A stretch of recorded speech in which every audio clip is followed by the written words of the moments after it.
Hi అండి, welcome to Nishi channel. ఈరోజు మన వీడియోలో ట్రెడిషనల్ రెసిపీ రాగి పిండితో 2 రకాల రాగి జావా రెసిపీస్ని మీతో షేర్ చేసుకోబోతున్నాను. కొంతమంది రాగి జావాని స్వీట్గా తాగడానికి ఇష్టపడతారు, మరి కొంతమంది స్పైసీగా తాగడానికి ఇష్టపడతారు. కానీ ఇలా చేసిన ఈ 2 రకాల రాగి జావలు కూడా చాలా రుచిగా కమ్మగా ఉంటాయి. అలాగే రాగి జావని రోజుకి ఒక్కసారి తాగినా కూడా మన హెల్త్కి చాలా మంచిది. మరి ఆలస్యం చేయకుండా టేస్టీ అండ్ హెల్తీగా 2 రకాల రాగి జావల్ని ఎలా చేసుకోవాలో చూద్దాం. ముందుగా స్పైసీగా ఉండే రాగి జావని చేయడానికి స్టవ్ పైన ఒక గిన్నె పెట్టి 1 గ్లాస్ వరకు నీళ్ళని వేసుకుని మంటని హై ఫ్లేమ్లో పెట్టి నీళ్ళని మరిగించుకోవాలి. అలాగే నీళ్ళు మరిగేటప్పుడు రుచికి సరిపడా ఉప్పుని కూడా వేసుకుని మరిగించుకోవాలి. ఈ నీళ్ళు మరిగేలోగా మరొక పక్కన ఒక గిన్నెలోకి 2 టేబుల్ స్పూన్ వరకు రాగి పిండిని వేసుకుని అలాగే 1/2 కప్పు వరకు నీళ్ళని కూడా వేసుకుని పిండి ముద్దలు లేకుండా బాగా కలిపి రెడీగా పక్కన పెట్టుకోవాలి.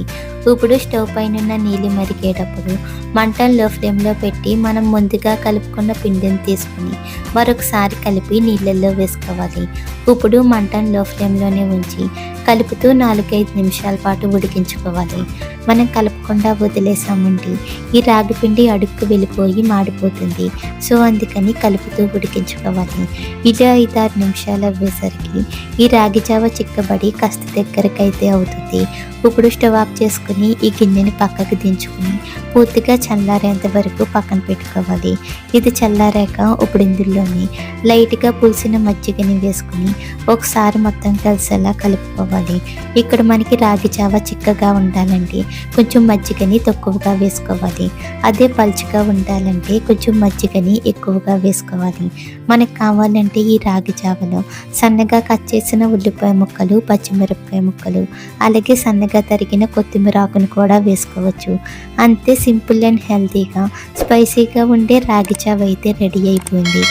ఇప్పుడు స్వీట్ రాగి జావ చేయడానికి స్టవ్ పైన ప్యాన్ పెట్టి 2 టేబుల్ స్పూన్ వరకు రాగి పిండిని వేసుకుని మంటను లో ఫ్లేమ్లో పెట్టి కలుపుతూ 4-5 నిమిషాల పాటు వేయించుకోవాలి. మనం ఇలా వేయించడం వలన ఈ రాగి పిండి పచ్చివాసన రాకుండా మనకి స్వీట్ రాగి జావ మంచి రుచిగా అయితే కుదురుతుంది. ఇలా 4-5 నిమిషాల పాటు వేయించిన తర్వాత ఇప్పుడు ఇందులోనే 1 గ్లాస్ వరకు నీళ్ళని వేసుకుని పిండి ముద్దలు లేకుండా మొత్తం కలిసేలా కలుపుకోవాలి. ఇల్లు కలిపాక మంటను లో ఫ్లేమ్లోనే ఉంచి రాగి జావ కాస్త దగ్గర పడేంత వరకు కలుపుతూ ఉడికించుకోవాలి. ఇలా రాగి జావ కాస్త చిక్కబడిన తర్వాత ఇప్పుడు ఇందులోనే 1/2 టేబుల్ స్పూన్ వరకు సాల్ట్ వేసుకుని అలాగే మన టేస్ట్కి తగ్గట్టుగా 2-3 టేబుల్ స్పూన్ వరకు బెల్లాన్ని కూడా వేసుకుని బెల్లం పూర్తిగా కరిగేంత వరకు కలుపుతూ 2-3 నిమిషాల పాటు ఉడికించుకోవాలి.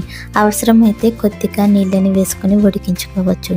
ఇలా 4-5 నిమిషాలు అవ్వేసరికి ఈ రాగి జావ చిక్కబడి కాస్త దగ్గరకైతే అవుతుంది. ఇప్పుడు స్టవ్ ఆఫ్ చేసుకుని ఈ ప్యాన్ని పక్కకు దించుకుని రాగి జావ చల్లారేంత వరకు కలుపుతూ చల్లారి పెట్టుకోవాలి. ఇలా చల్లారిన తర్వాత ఇప్పుడు ఇందులోని టీ గ్లాస్తో 1 గ్లాస్ వరకు కాచి చల్లార్చిన పాలను వేసుకుని ఒకసారి మొత్తం కలిసేలా కలుపుకోవాలి. అంతే సింపుల్ అండ్ హెల్తీగా స్వీట్ రాగి జావ అయితే రెడీ అయిపోయింది. మనకు కావాలంటే ఈ స్వీట్ రాగి జావలో సన్నగా కట్ చేసిన డ్రై ఫ్రూట్స్ ముక్కల్ని కూడా వేసుకోవచ్చు. అంతే ట్రెడిషనల్ రెసిపీ 2 రకాల రాగి జావ రెసిపీస్ అయితే రెడీ అయిపోయాయి. మీరు కూడా ఒకసారి హెల్తీగా ఇలా సింపుల్గా ట్రై చేసి చూడండి. మరిన్ని టేస్టీ రెసిపీస్ కోసం మనిషి ఛానల్ని లైక్ చేయండి, షేర్ చేయండి, సబ్స్క్రైబ్ చేసి పక్కనే ఉన్న బెల్ బటన్ని క్లిక్ చేయండి. Thank you for watching.